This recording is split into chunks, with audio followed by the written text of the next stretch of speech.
Hello বন্ধুরা, কেমন আছো সবাই?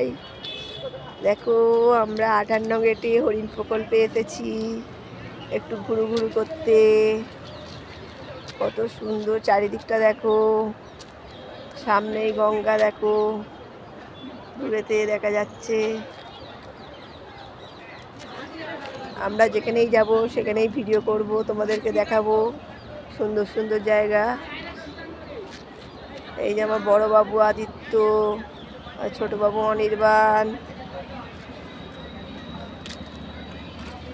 কোথায় যাচ্ছ? এই যে বেলপুরোতে গেছে একজন, সেখানে দেখো একটা বেল গাছ আছে, বেল পড়েছে, বেলপুরোতে গেছে, বেল পুড়াচ্ছে। নিয়ে আসো, শিবরাত্রি হবে। এইসব ছোট ছোট আনন্দ অনুভূতিগুলোই ভালো লাগে, বলো বন্ধুরা?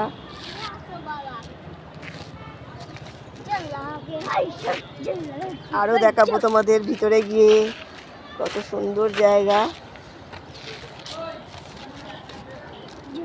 মনটা সবসময় একটু আলাদা করতে হয়, সবসময় মন এক জায়গায় রাখতে নেই। মনকে আনন্দ দেওয়া সবসময় আমাদের দরকার। সব সময় কাজ কাজ করলে হয় না, কাজের ফাঁকে ফাঁকে একটু বেরোতেও হয়, নাহলে মনটা সবসময় ভারাক্রান্ত হয়ে যায়, তাই না বন্ধুরা বলো?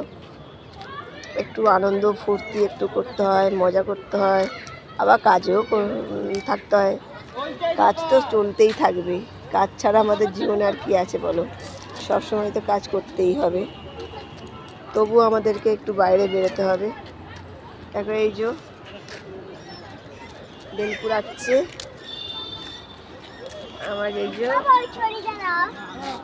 স্যার, আমার প্রতি মহাশয়।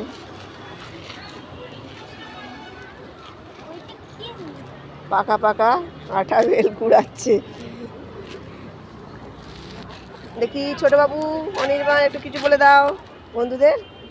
বলো হ্যালো বন্ধুরা, বলো হ্যালো বন্ধুরা, বলো কেমন আছো, বলো কেমন আছো? তোমরা কোথায় এসছো বলো? আমরা 58 গেটে এসেছি। বাবু আদিত্য, আদিত্য এই তো তুই বললি, কিছু বলবি, বল একটু, বল বলো না, একটু কথা বলো। হ্যালো বন্ধুরা, কেমন আছো বলো? হ্যাঁ, কেমন আছো?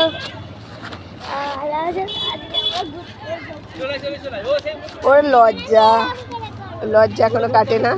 যেমন আমাদের মাঝে মাঝে লজ্জা পেত আগে, কিন্তু এখন লজ্জাটা একটু কেটে গেছে।